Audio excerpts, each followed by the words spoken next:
Dan ini adalah kasus-kasus COVID yang kemudian komorbidnya yang mengundang kematian itu nomor 1 memang darah tinggi, diabetes, sakit jantung, termasuk kehamilan, sakit paru kronis, dan lain sebagainya ya.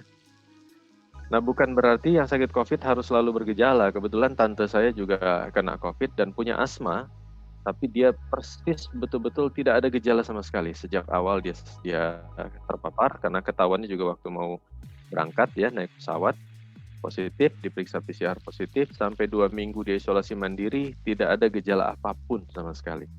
Nah, itulah sebabnya COVID ini sulit diberantas karena orang-orang yang tidak ada gejala kalau tidak diperiksa, dia tidak tahu, tapi kalau dia menularkan ke orang lain itu bisa saja sakit parah bahkan meninggal. Itu yang menjadi sulit, sehingga kita harus tahu bahwa di era COVID ini bahasa gampangnya saya, never trust anyone. Jangan pernah percaya sama siapapun. Bahkan kalau keluarga kita sendiri tapi tidak serumah, ayah ibu kita atau adik kita atau paman kita datang ke rumah, tetap dia pakai masker, kita pakai masker. Itu untuk keamanan. Kecuali kalau sudah diperiksa dulu PCR-nya atau rapid testnya negatif, oke lah. Ya, itu pun tidak menjamin, sehingga jaga jarak juga masih perlu. Nah, jadi Bapak Bu, mengingat lonjakan yang sedemikian tinggi ini, apa sih penyebabnya? Ada banyak ada banyak informasi penyebab terjadinya lonjakan kasus ini. Pertama, interaksi sosial yang tinggi, seperti habis lebaran ya, habis liburan. Jadi orang kalau lebaran kan liburan juga. Waktu lebaran kemarin nggak bisa kemana-mana kita karena ditahan ya, tetapi tempat wisata dibuka. Sehingga luar biasa waktu itu saya lihat di TV juga, wah saya khawatir nih pasti bakal melonjak kasusnya, betul saja ya. Dan akhirnya pemerintah juga melihat, wah ini nggak bisa nih, akhirnya ditutup semua tempat wisata, juga disuruh balik ya, itu dalam rangka mencegah. Tapi ternyata sudah terlanjur menyebar juga ya. Yang kedua, dan ini menurut saya yang paling sering sebenarnya, pelanggaran protokol kesehatan. Nanti kita bahas ya. Yang ketiga, baru hadirnya varian virus baru, varian Delta ini, ya, yang lebih cepat penyebarannya, 10 kali lipat lebih cepat, Bapak Ibu. Jadi ini luar biasa. Yang kemarin virus awal itu cuma satu orang bisa menular, katakanlah ke 1 atau 2 orang, sekarang 1 orang bisa menular ke 10 orang, gitu ya. Nah, tapi saya tidak sepenuhnya setuju nih dengan 3 ini. Ini kan dari berita-berita gitu ya, pendapat sebagian orang. Saya punya pendapat lain yang mungkin perlu dicermati dari pengalaman sehari-hari. Bapak Ibu mungkin akan setuju nanti. Apa itu? Sebenarnya masalah utama yang bikin kasus ini meledak lagi adalah yang pertama, senjata kita kan vaksin nih untuk melawannya, salah satunya ya. Vaksin kita masih jauh sekali dari target, Bapak Ibu.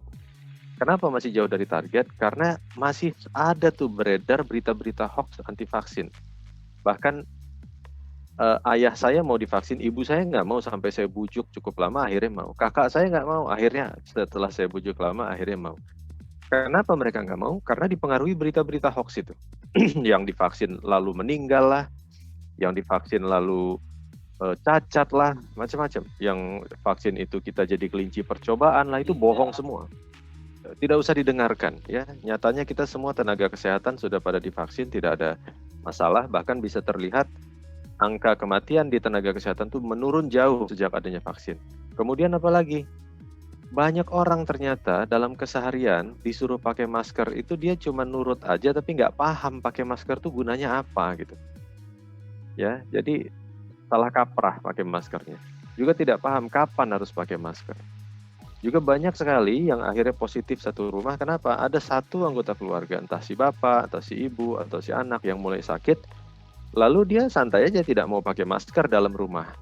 Akhirnya setelah 3 hari, 4 hari kemudian dia berobat, satu rumah sudah terlanjur tertular. Nah, kalau satu rumah 5 orang ini juga akan nularin ke yang lain lagi. Makanya lonjakannya luar biasa.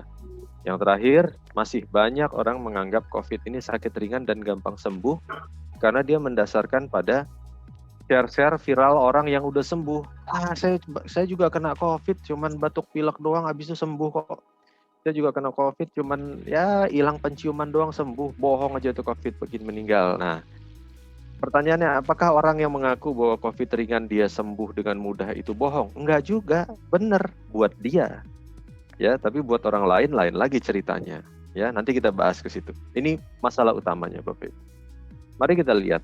Vaksinasi kita belum mencapai target. Saya sudah singgung tadi sedikit. Penduduk kita 260 juta, target vaksinnya sekitar 188 juta. Kita akan mencapai herd immunity kalau semua orang divaksin atau minimal 75% dari target. Jadi targetnya itu 75% itu 141 jutaan lah udah dapat. Tapi sekarang baru 15 juta yang divaksin, artinya baru hanya 10%. Taruhlah kita tambah orang-orang yang sudah pernah positif itu dan sembuh, berarti dia juga sudah punya kekebalan ya. Baru sekitar 2,4 juta itu, ya kan? Anggaplah 2,4 juta itu seperti kata sebagian ahli 3 kali lipatnya. Oke, 7 jutaan. Itu pun baru 15%, Bapak Ibu. Jadi kalau baru 15%, kita semua udah kumpul-kumpul waktu liburan, ya udah nggak aneh kalau bakal ada lonjakan kasus, begitu. Mau varian Delta mau enggak, ini akan meledak juga sama aja. Apalagi varian Delta, nah makin parah gitu ya. Nah mungkin Bapak Ibu perlu tahu manfaat vaksin itu kenapa kalau 75% aja sudah membantu sekali.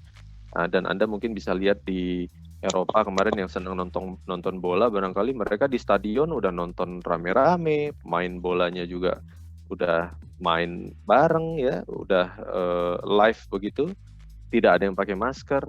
Itu karena semua mereka sudah divaksin, Pak Ibu. Jadi virusnya nggak dapat tempat kalau udah divaksin. Kita lihat gambar ini nih, coba perhatikan baik-baik Bapak Ibu ya.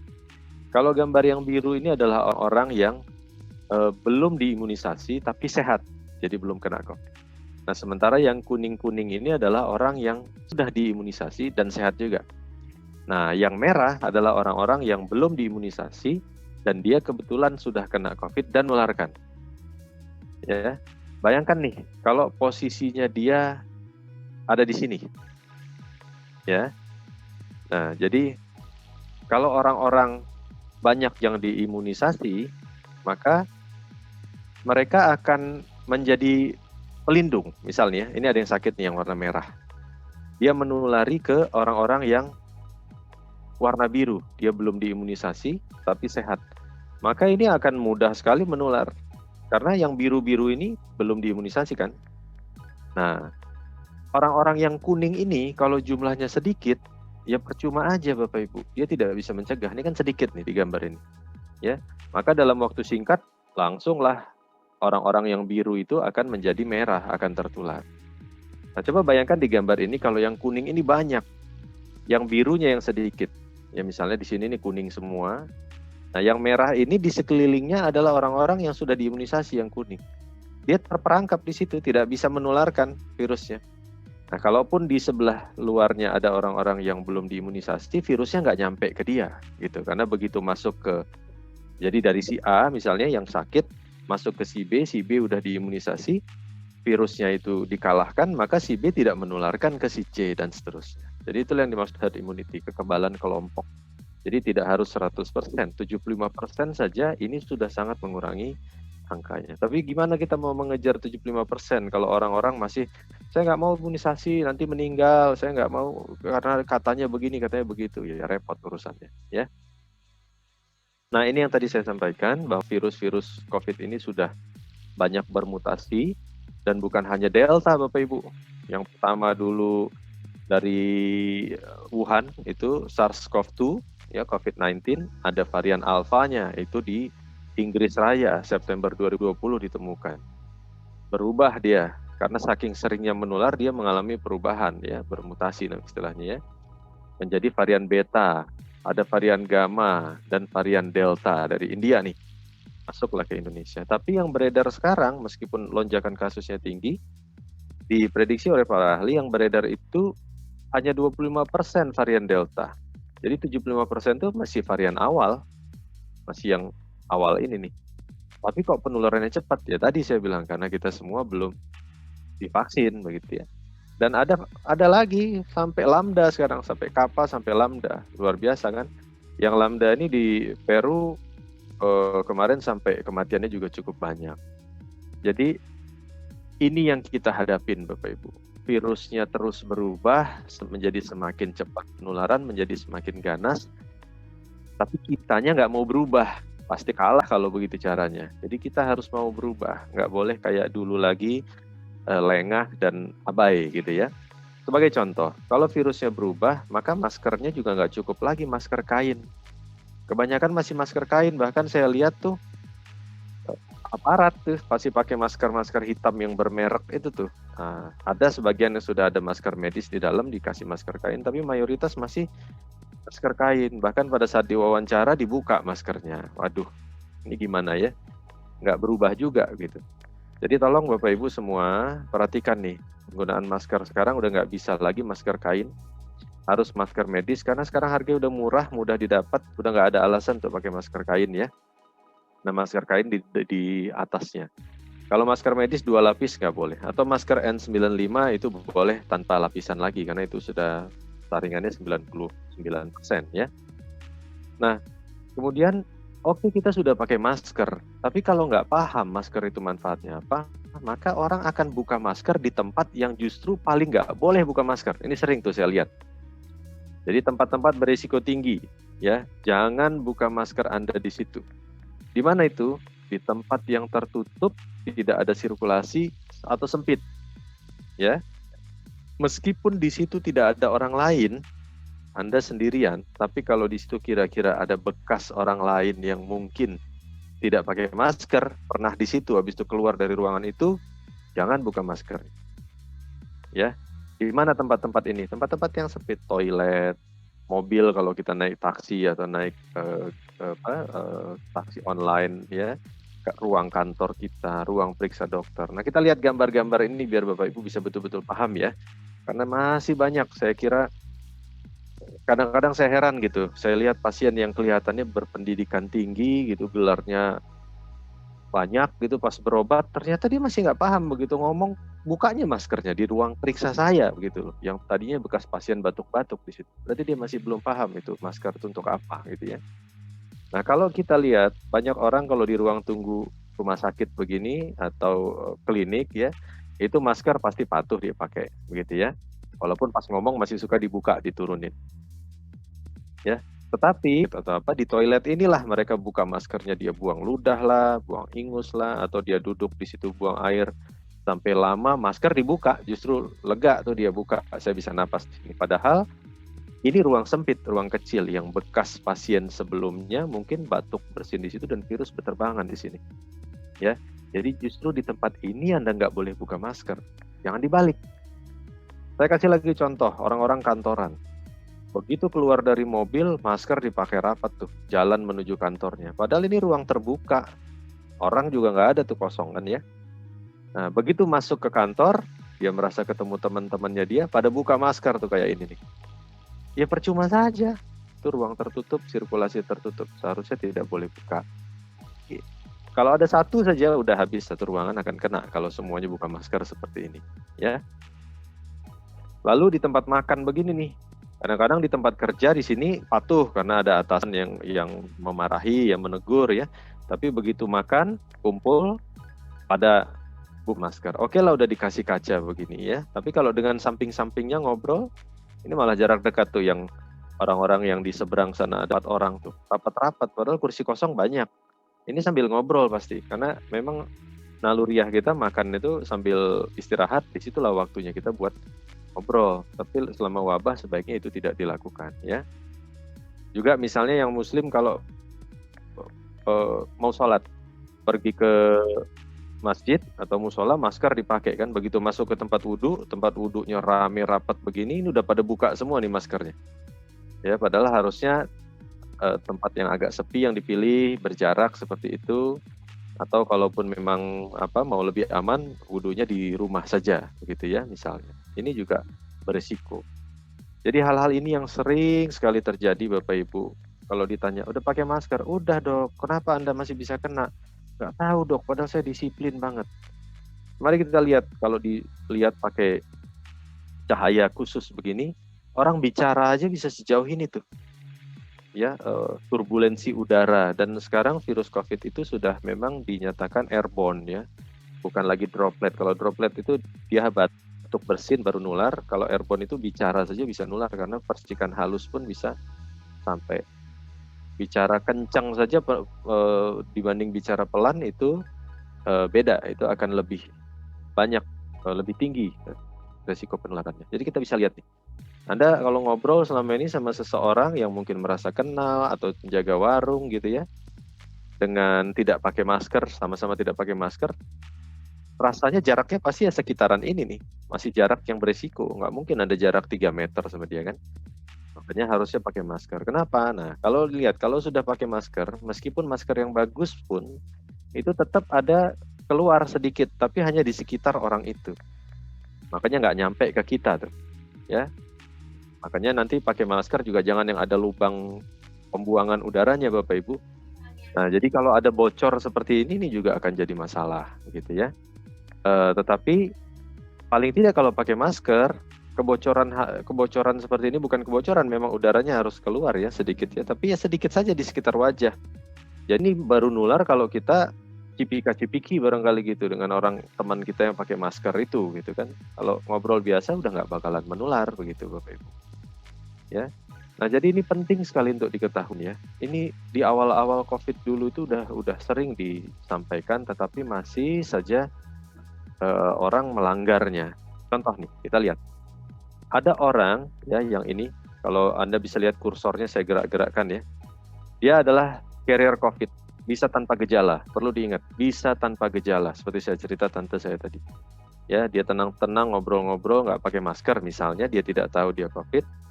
Nah, orang ini orang yang sehat juga tidak pakai masker. Maka ini resikonya sangat tinggi untuk tertular. Udah hampir pasti akan nular lah ini. Ya. Nah, kalau misalnya orang yang sakit yang bawa carrier ini dia disiplin, dia pakai masker, teman bicaranya tidak pakai, ini agak rendah penularannya, tapi tetap beresiko menular. Ya. Sebaliknya, kalau yang COVID-nya tidak pakai masker, sementara yang sehatnya yang pakai, ini juga resikonya tinggi. Jadi urutannya dari ini dulu, yang paling atas, ini agak lumayan, ini lebih lumayan gitu ya. Ya, jadi kita pakai masker, lawan bicara kita enggak, itu lebih besar resikonya ketimbang lawan bicara kita yang pakai masker. Kalau kita negatif ya, kalau kita positif ya kebalikannya, berarti kita yang nularin ke orang. Jadi yang aman gimana? Ya dua-duanya harus pakai masker. Jadi kalau Anda lagi jalan sendirian, tidak ada siapa-siapa, Anda pengen hirup udara segar di ruang terbuka, buka maskernya, oke. Tapi begitu Anda mendekati seseorang, ingin bicara sama dia atau ingin akan berpapasan sama dia, pakai maskernya, jangan dibalik. Waktu sendirian dipakai, begitu mendekat, apa kabar, dibuka maskernya. Itu yang sering hampir setiap hari saya lihat. Ya, salah kaprah. Ya, Bapak Ibu ya, tolong diperhatikan betul. Nah, jadi sekarang ini, apa sih yang sedang terjadi? Kita sedang terjadi lonjakan kasus seperti grafik ini nih. Tinggi lonjakan kasus. Begitu lonjakan kasusnya tinggi, maka yang meninggal pun akan banyak. Nah, kita nggak bisa hilangkan serta-merta COVID ini. Ya, ini sudah menjadi masalah global, jadi pandemi. Tapi kita bisa saling bahu-membahu, saling bekerja sama, tidak saling menyalahkan, justru peran kita masing-masing aja kita perkuat. Ya, dan mulai dari diri kita sendiri. Kalau kita bisa melakukan upaya pencegahan tadi, maka kasusnya akan berkurang. Karena perlu diingat Bapak Ibu, seperti gambar grafik ini, kita punya batasan kapasitas layanan kesehatan. Kalau batasan itu terlampaui, seperti gambar ini akan ada orang-orang yang tidak terlayani dan akhirnya kita bisa lihat di DKI dan di banyak tempat lain, isolasi mandiri, nggak dapat tempat, meninggal di rumah. Nah, jadi ini sangat menyedihkan Bapak Ibu. Kalau grafik ini sulit dipahami, saya kasih gambaran yang lebih mudah nih. Bapak Ibu bisa lihat. Ini kan judulnya landaikan kurvanya ya. Kita harus melandaikan kurva ya. Kurva apa? Kurva kasus. Kalau ini sulit dipahami nih. Jadi ilustrasi manfaat melandaikan kurva. Saya kasih contoh. Kalau kapasitas ruang ICU sebuah kota, katakanlah ada 100 tempat tidur ICU COVID ya. 100 tempat tidur ini udah banyak loh. Jarang ada kota yang punya ICU COVID-nya sampai 100 bed. Jarang. Ya. Tapi oke lah, misalnya ada yang ICU COVID-nya 100 bed di kota tersebut, gitu ya. Memang angka sakit berat dari COVID itu hanya 5%. Jadi, misalnya ada 100 orang yang kena COVID itu 95 orang tuh nanti yang akan koar-koar di medsos, COVID ini ringan, tuh buktinya saya sembuh, sebentar aja sembuh, beres. Dia nggak mau tahu sama 5% yang meregang nyawa tuh di ICU. Ya, nah, itu jahat sebenarnya. Kalau Anda melakukan itu, Anda melakukan sebuah kejahatan kemanusiaan. Mengatakan bahwa COVID ini ringan hanya berdasarkan pengalaman pribadi. Anda tidak lihat orang lain yang sudah kehilangan keluarga. Please, tolong jangan lakukan itu, ya. Nah, kita lihat nih sekarang. Misalnya ada yang sakit 100 orang, ya, karena tadi angkanya kan kurang lebih 5%, ya. Ini beda-beda memang, tapi kurang lebih 5%. Kalau ada yang sakit 100 orang, maka akan ada 5 orang yang butuh ICU. Oke? Nah, kalau kita biarkan angka ini melonjak, 1 orang nularin ke 10 orang, ini dengan mudah angkanya jadi 1.000 orang yang sakit. Kalau 1.000 orang yang sakit, maka akan ada 50 orang nantinya yang butuh ICU. Kan 5%. Nah, kalau ini kita biarkan juga, maka akan ada yang sakit 3.000-an orang. Kalau ada 3.000-an orang yang sakit, akan ada 150 orang yang butuh ICU. Sementara ICU-nya ada berapa? Cuman 100 tempat tidurnya, Bapak Ibu. Kalau ada 100 tempat tidur sementara ada 150 yang membutuhkan, maka akan ada 50 orang yang tidak bisa ditolong dan meninggal, tidak bisa dibantu karena melampaui kapasitas. Jadi tujuan kita bukan memikirkan orang-orang yang sehat-sehat ini sakit ringan lalu sehat ini yang harus kita kampanyekan kemana-mana. Tidak. Yang kita kampanyekan adalah awas kalau angka ini besar nanti ada orang yang nggak dapat protokol. Bisa jadi keluarga Anda sendiri atau Anda sendiri malah begitu ya. Jadi angkanya tetap harus kita turunkan. Kalau bisa yang sakit itu ya 1.000 orang paling banyak lah supaya ICU-nya tetap terpenuhi. Kalau bisa 100 orang ya, kalau bisa tidak ada walaupun itu lebih sulit. Kira-kira gitu. Jadi kita harus landaikan kurvanya ya. Nah, kita seringkali selalu hanya melihat ini kan urusan pemerintah, tugas pemerintah segala macam. Tugas pemerintah itu sangat sulit, Bapak Ibu. Kalau dia landaikan kurva COVID itu dengan tegas, ekonomi terpuruk. Kalau ekonomi dia buka dengan bebas, COVID-nya melonjak. Jadi mencari keseimbangan ini sulit. Nah, kalau melonjak yang jadi korban siapa? Ya kita-kita juga. Jadi gimana caranya? Ya kita ikut berperan daripada terus-terus menyalahkan, kita berperan dong. Peran kita apa? Gampang. Peran kita yang pertama, jangan sampai kena COVID. 1. Yang kedua, jangan sampai menularkan COVID. Ya kan? Gimana caranya? Dari dulu sudah disampaikan, tapi selalu masih dilanggar. Jaga protokol yang ketat. Ikut vaksin secepat mungkin begitu ada kesempatan. Jangan termakan berita hoax atau ikut-ikutan nyebarin berita hoax. Anda jadi penjahat kemanusiaan kalau lakukan itu. Ya, mudah-mudahan saya yakin di sini nggak ada yang lakukan. Cuman ingatkan keluarganya atau siapapun yang melakukan itu ya. Nah, juga jangan lupa ingatkan keluarga untuk jaga prokes ketat. Saya kasih contoh, di klinik saya sudah terpapar 6 perawat, 2 bidan sudah kena COVID. Alhamdulillah semuanya sembuh setelah isolasi mandiri. 2 dokter juga kena. Setiap ada yang kena, kita langsung periksa satu klinik. Ternyata tidak ada yang lain yang kena. Begitu dilacak, kenanya di mana? Di rumahnya, karena keluarganya dianya jaga di klinik, tapi keluarganya mungkin ketemu siapa, suaminya atau siapa, ketemu siapa nggak jaga protokol, kena dan nularin ke karyawan saya. Itu yang terjadi ternyata. Ya. Nah, yang terakhir kita harus tingkatkan kekebalan tubuh kita. Itu juga tidak kalah penting karena kekebalan tubuh itu yang nanti juga berpengaruh apakah kita akan mengalami gejala ringan, gejala berat atau fatal. Tapi bukan berarti kekebalan tubuh satu-satunya. Yang nomor 1 tetap protokol ketat. Kenapa? Semakin banyak jumlah virus yang masuk karena kita tidak jaga protokol, mau sehebat apapun daya tahan tubuh kita biasanya akan kalah. Tapi dengan pakai masker yang betul, kalaupun virus yang masuk jumlahnya sedikit, mungkin kita cuma seperti flu-flu ringan saja. Begitu ya. Nah, sekarang ada vaksin, ada macam-macam. Ya, mungkin minggu depan kita akan dapat tambahan Moderna. Kalau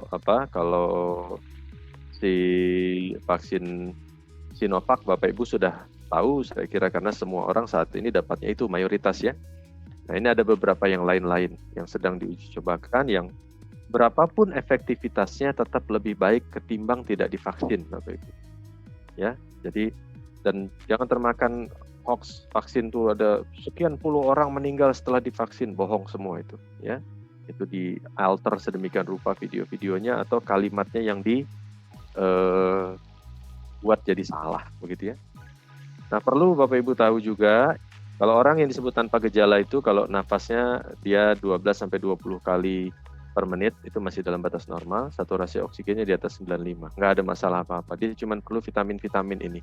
Vitamin C, vitamin D, dan zinc, isolasi 10 hari sejak terkonfirmasi positif ya.